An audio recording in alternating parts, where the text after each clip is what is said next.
Hello, my brothers and sisters. On this Saturday of the fourth week of Lent, Nicodemus, one of the great characters of the Gospels, the Pharisee Nicodemus, he features in this morning's Gospel reading. And this is one of the 3 times that he appears in the Gospel of John. And that's why St. John uses so many symbols and imageries about how to show how Jesus is coming into the world. Where does Nicodemus first meet Jesus? He's a Pharisee, so he doesn't want to be seen with the other Pharisees. So when does he meet Jesus? In the middle of the night. And they walk together for hours throughout the night, asking questions. And then he's drawn, but he's not yet ready to commit to him. And then in the darkness, that's the first time. Where's the third time? We'll skip the second. The third time that he comes into the gospel, that's where he's standing at the foot of the cross with Joseph Arimathea, with Jesus' mother Mary. And that's why Nicodemus has the strength to stand in the light amongst his fellow Pharisees, and he helps Jesus come down from the cross, and he helps bury Jesus. Today we have the second. Nicodemus is on this movement in John's gospel. And that's why this morning's gospel, the second mention, is the middle appearance. He's a Pharisee, and yet he has the courage to challenge his fellow Pharisees who have already made up their minds to kill Jesus.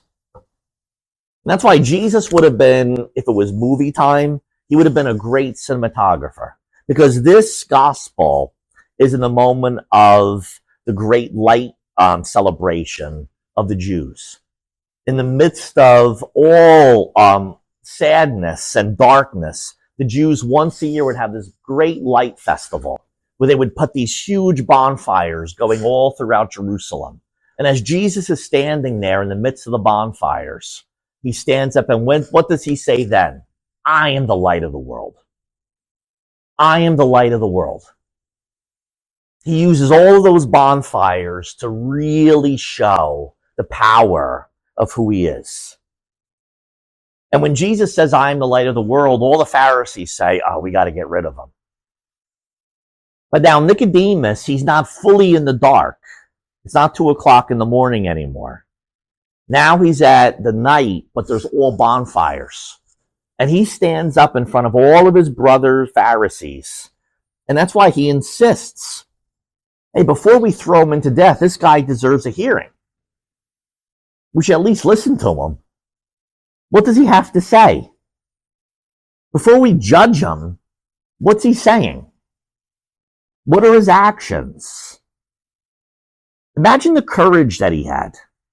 He breaks with his peers. He expresses a view which goes completely against the view of his fellow Pharisees, the view of those in power. And that's why, as often happens to such people, his speaking up against the consensus will meet with derision. Even from the crowds, someone says to him, are you from Galilee too? Just like Peter. You're a Galilean, we know from your accent.